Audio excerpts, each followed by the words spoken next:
Annyeonghaseyo, apa kabar semuanya? Di video ini, Min Bora akan membahas drama Korea berjudul Divorce Attorney Shin. Bercerita tentang seorang pria yang awalnya berprofesi sebagai pianis, namun berubah 180 derajat menjadi pengacara yang hanya mengambil kasus perceraian. Bagaimana cerita dan kasus-kasus yang akan diselesaikannya? Ayo simak dulu alur ceritanya. 신문하세요. Episode 3 dimulai dengan Sung Han yang bangun dalam keadaan hangover. Dia mengeluarkan obat dan meminumnya. Saat dirinya sedang kesakitan, temannya menelepon dan berkata jika dia masih hebat memainkannya. Dia memberitahu jika video Sung Han yang bermain piano viral di YouTube. Sung Han kaget dan sekarang menyadari mengapa tangannya sakit. Dia tidak sadar sudah memainkan piano itu. Dengan histeris dia mengklaim bahwa itu adalah bencana. Sojin mengantar putranya ke sekolah dan bertanya tentang les pianonya. Namun dia sedang tidak mood untuk berlatih. Sementara itu, ibu mertua Aeran terlihat sedang dirawat di rumah sakit. Dia memarahi putranya karena menikahi Aeran dan tidak mengikuti permintaannya untuk menikah dengan putri wakil kepala sekolah. Dia selalu membicarakan hal itu. Dia juga berjanji untuk memastikan bahwa Aeran akan mendapatkan ganjarannya. Terlihat Aeran yang ragu untuk masuk ke kantor Sung Han. Setelah beberapa saat, dia masuk ke sana. Terlihat Sung Han yang marah dan mengirim pesan ke pemilik akun YouTube yang mengupload videonya. Dia meminta untuk menghapus video itu. Aeran masuk dan berkata jika dia ingin konsultasi. Dia ragu apa yang dilakukannya itu benar atau tidak mengingat umurnya yang tua dan anak-anaknya yang sudah besar. Dia berkata sudah tidak tahan lagi dengan ibu mertuanya. Namun Aeran yang memukul ibu mertuanya membuat situasinya menjadi lebih sulit untuknya. Aeran ingin pembagian gedung dibagi dengan benar, bersama dengan asetnya karena dia merasa punya bagian juga. Tetapi karena gedung itu atas nama ibu mertuanya, itu tidak akan mudah. Sung Han berkata jika pembagian harta atau properti hanya bisa diajukan atas nama pasangannya. Aeran berkata jika suaminya lah yang membeli gedung itu. Namun di saat dia bangkrut, dia langsung mengubah kepemilikan gedungnya menjadi milik ibunya agar tidak ikut terseret dan disita oleh bank. Aeran berkata jika dia diberitahu setelah semua proses selesai karena pendapatnya dianggap tidak penting bagi keluarganya. Adegan selanjutnya terlihat Aeran dan kedua putrinya yang sedang makan malam bersama. Suasananya yang suram berubah menjadi lebih buruk saat Byung Chol pulang malam itu. Dia memarahi Aeran karena memukul ibunya dan bertanya apa sulitnya mengalah dan mengikuti keinginan ibunya. Aeran berkata jika dia sudah mengalah selama 20 tahun dan sekarang dia sudah tidak tahan lagi. Dia juga tidak pernah tidur nyenyak. Namun setelah mendengar itu, suaminya tetap menyuruh Aeran untuk meminta maaf. Aeran yang emosi berkata jika dia akan meminta maaf setelah bercerai dengannya. Dia akan meminta bagian dari gedung itu apapun yang terjadi. Terlihat Hyung-gun yang menolak keras kasus itu karena terlalu sulit untuk dimenangkan. Dia memukul ibu mertuanya namun meminta pembagian harta secara adil. Apalagi gedung itu atas nama ibu mertuanya. Namun Sung Han memutuskan untuk mencari tahu terlebih dahulu masalahnya sebelum menerima Aeran sebagai kliennya. Mengingat betapa berdedikasinya dia dan selalu bekerja keras untuk membersihkan kantor mereka. Secara alami Sung Han meminta Jong Sik untuk mengintai di area tempat tinggal Aeran. Dia mendapat informasi jika Aeran adalah orang yang baik dan selalu bekerja keras.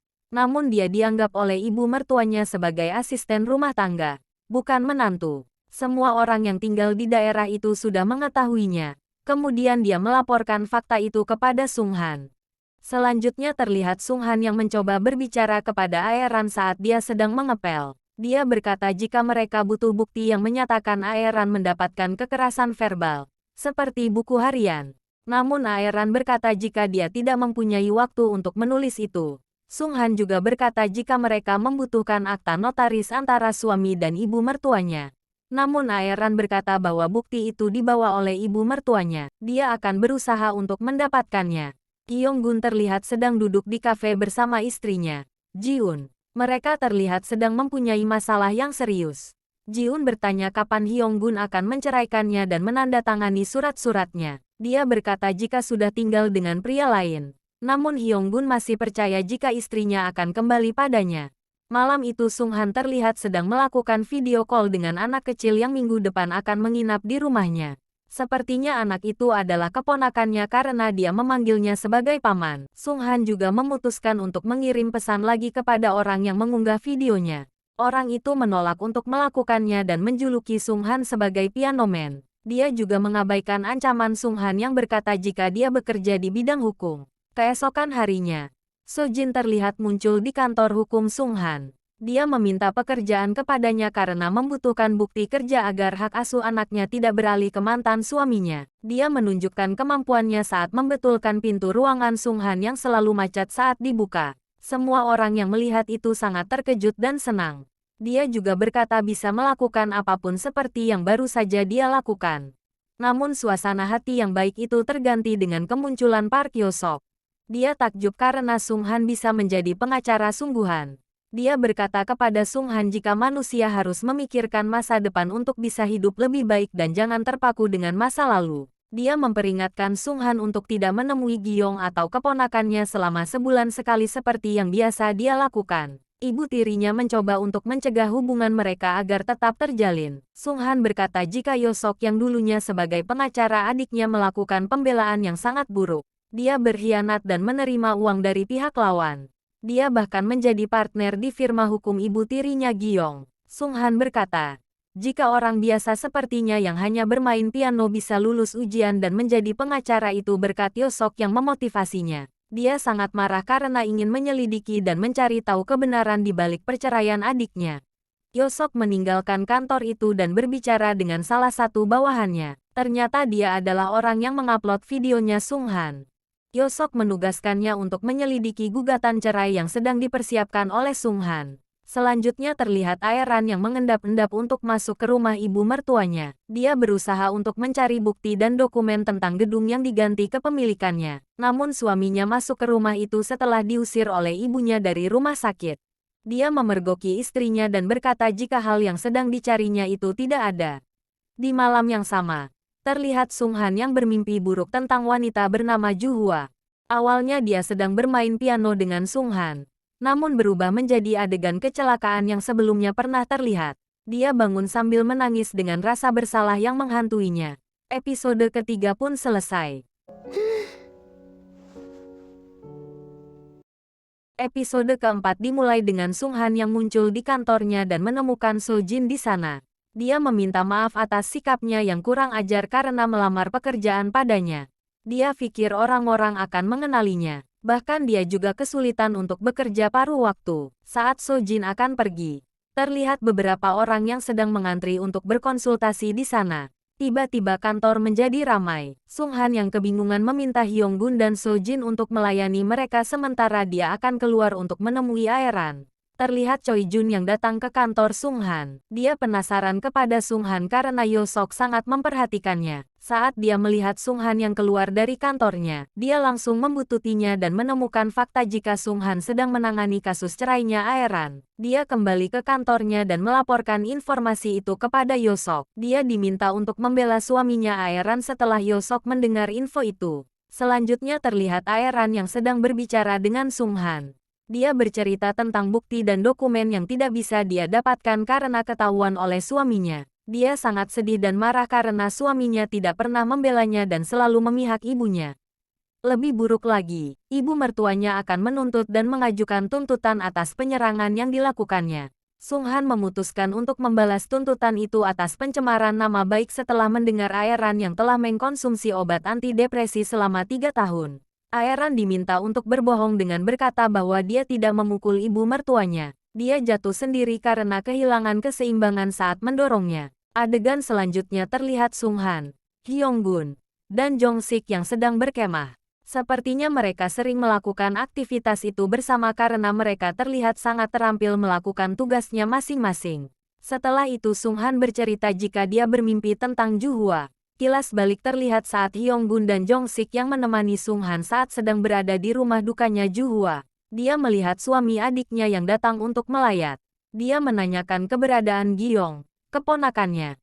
Namun dia berkata jika Giyong terlalu kecil untuk datang ke sana. Sung Han yang marah langsung mengusirnya karena itu adalah momen terakhir adiknya untuk bisa melihat anaknya. Sung Han juga marah karena seharusnya adik iparnya itu berada di sana. bukan sebagai pelayat tetapi sebagai keluarga mendiang. Firma hukum Gemwa terlibat dalam kasus Aeran. Yoseok mengunjungi Byongchol dan menawarkan diri sebagai pengacara yang akan melawan istrinya. Dia bahkan menawarkan jasanya secara gratis. Byongchol yang kaget karena istrinya benar-benar menyewa pengacara segera pulang dan menemuinya. Aeran berkata jika dia juga akan menuntut ibu mertuanya atas pencemaran nama baik. Dia berbohong sesuai dengan apa yang diperintahkan oleh Sung Han. Selanjutnya terlihat ibu tirinya Giyong yang meminta kepada suaminya untuk memutus hubungan sepenuhnya antara Giyong dengan Sung Han. Dia merasa jika masih ada bayang-bayang tentang ibunya Giyong karena mereka masih berhubungan. Suaminya setuju dengan saran itu dan membiarkan Giyong bertemu dengan Sung Han terakhir kalinya untuk mengucapkan selamat tinggal. Kyung-gun menerima berita buruk di kantor. Dia menerima pesan dari Ji-un yang berkata bahwa dia hamil. Karena alasan itu dia ingin segera mengakhiri pernikahan mereka. Akibatnya Hyung-gun pergi ke toko mie ramyun di dekat kantornya dan memutuskan memesan porsi ekstra cabai untuk mencoba memenuhi kekosongan di hatinya. Byongchol datang menemui istrinya yang sedang bekerja membersihkan toilet kantor. Dia marah karena istrinya akan menggugat ibunya. Dia bertanya kepada Aeran kenapa sampai berbohong seperti itu dan memintanya untuk menarik gugatan. Aeran yang sudah membulatkan tekad tidak akan mengubah keputusannya. Hingga akhirnya Sung Han datang dan berkata jika gugatannya akan diajukan hari ini. Byongchol marah kepada Sung Han karena meminta Aeran untuk berbohong. Dia merasa tidak adil karena selama ini mempercayai istrinya yang baik. Aeran langsung keluar setelah mendengar perkataan itu. Kasus berlanjut keesokan harinya dengan Gemwa di satu sisi dan firma hukum Sung Han di sisi lain yang mewakili klien mereka. Argumen terdengar di kedua sisi dengan Aeran yang menginginkan pembagian aset dari gedung suaminya yang diubah menjadi atas nama ibu mertuanya. Pihak suaminya berkata jika gedung itu merupakan hadiah dari Byongchol untuk ibunya dan bukan milik Byongchol lagi. Setelah kedua pengacara berdebat dengan hebat, Aeran memutuskan untuk jujur dan mengakui kebohongannya bahwa dia memukul ibu mertuanya. Byongchol yang melihat itu memberikan bukti dokumen dan rekaman tentang gedung yang sebenarnya masih miliknya. Byongchol mengakui bahwa istrinya pasti sangat lelah. Dan Aeran tidak bisa berhenti menangis saat itu juga. Akhirnya mereka batal untuk bercerai. Di rumah terlihat ibunya Byongchol yang memarahinya karena memberikan gedung itu kepada Aeran. Dia berbicara lagi tentang Byongchol yang tidak bisa menikah dengan putri wakil kepala sekolah karena Aeran.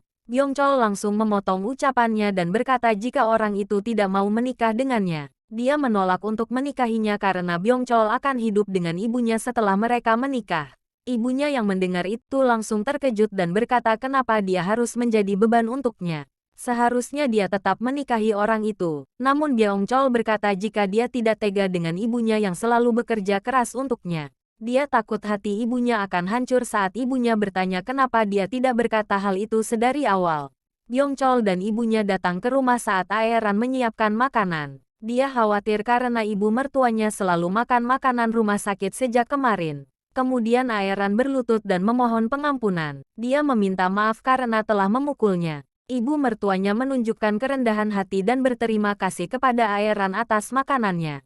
Dia juga berterima kasih karena telah merawatnya selama ini. Jika bukan karena Aeran, dia tidak akan pernah memiliki kehidupan seperti ini dan sekarang akan berada di panti jompo. Sementara itu Choi Jun memutuskan berhenti bekerja di Gemwa. Dia muncul di firma hukum Sung Han untuk melamar pekerjaan. Choi Jun langsung ditolak oleh Sung Han setelah dia mengatakan tujuannya. Sung Han tidak ingin berhubungan dengan siapapun yang berkaitan dengan Gemwa. Kemudian Choi Jun menunjukkan video Sung Han yang bermain piano dan berkata jika dia adalah orang yang mengupload video itu.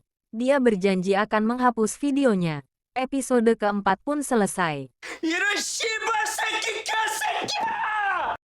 Sekian dulu video dari Minbora. Terima kasih buat teman-teman yang sudah menonton video ini. Sampai jumpa lagi. Annyeong. Bye-bye.